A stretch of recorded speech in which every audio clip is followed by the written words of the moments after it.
Hello everyone. इस video में हमने एक क्वेश्चन लिया on fluid mechanics. So the problem statement is that the figure depicts a plate marked with 1 is resting on the floor. So in this diagram you can see that plate 1 is resting on a floor. Another plate marked with 2 is falling while a bump on the ground prevents it from sliding. So this bump, there is a bump 3 mark 3. It is preventing this plate 2 from sliding. So you can see that this plate 2 is in a pure rotation about this point over here. The falling plate started from position A is now at position B at a very small distance h from the resting plate. So this leftmost position you can see this gap is h at a particular instant, and this is a very small gap. So at the currently this plate 2 is falling with an angular speed omega. Now the glass plate has a width L, thickness T, density rho, and length into the screen is capital D. So these are the dimensions of the plates that are given to you. So you can consider both the plates as identical over here. The density of the air is sigma. Neglect the viscosity and compressibility of air. Assume that airflow remains laminar everywhere. So what is the speed of air between the plates near the leftmost edge? So you have to understand that when this plate is falling, plate 2 is falling, the air which is present in between these two plates, in this gap there is some air.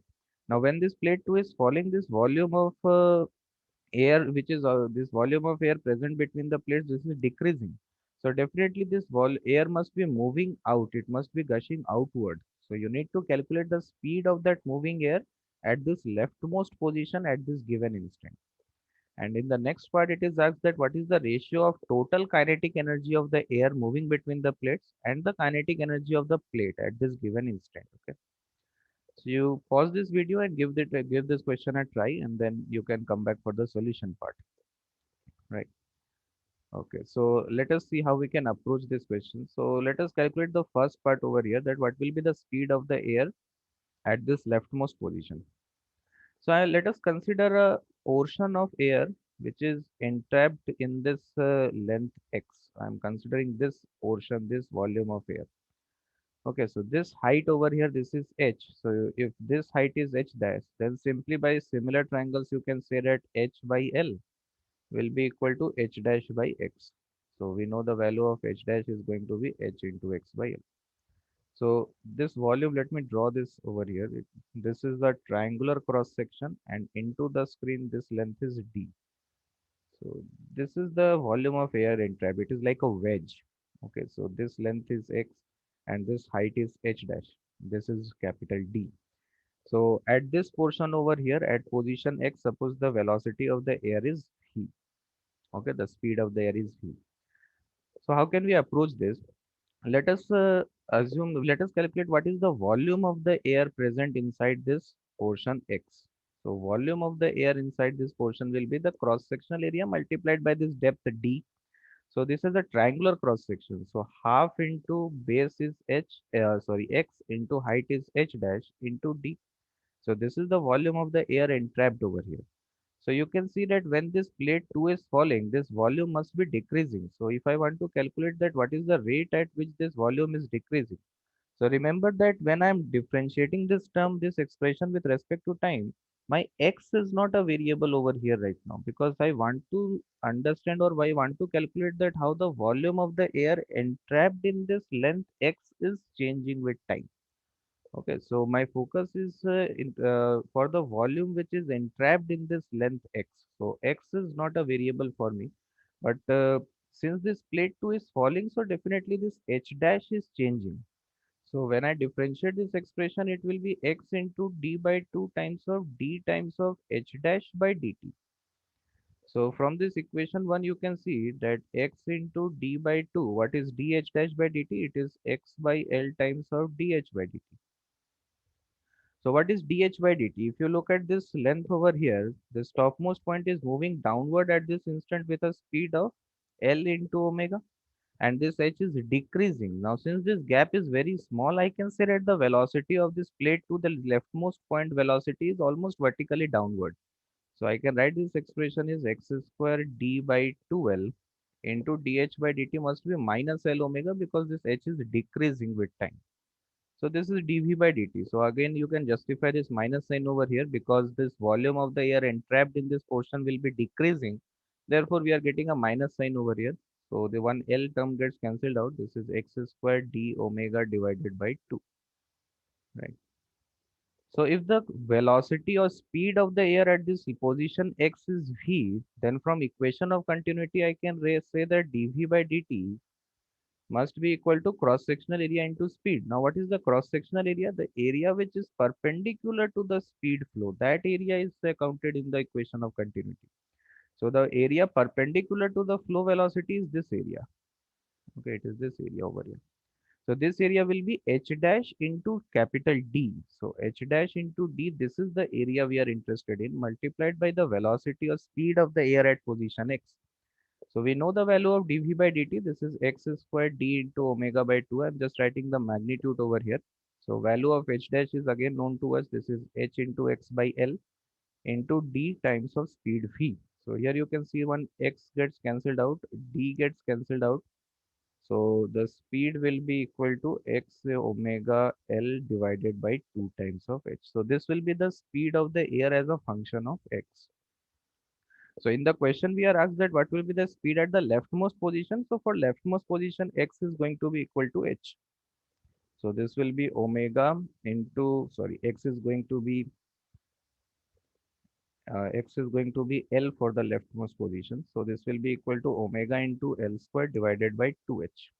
So this must be the answer for the first part. So you can see that L square omega by 2h. So first option A must be correct. In next part, it is asked that what is the ratio of total kinetic energy of air and the kinetic energy of the plate. So first let us calculate the kinetic energy of air.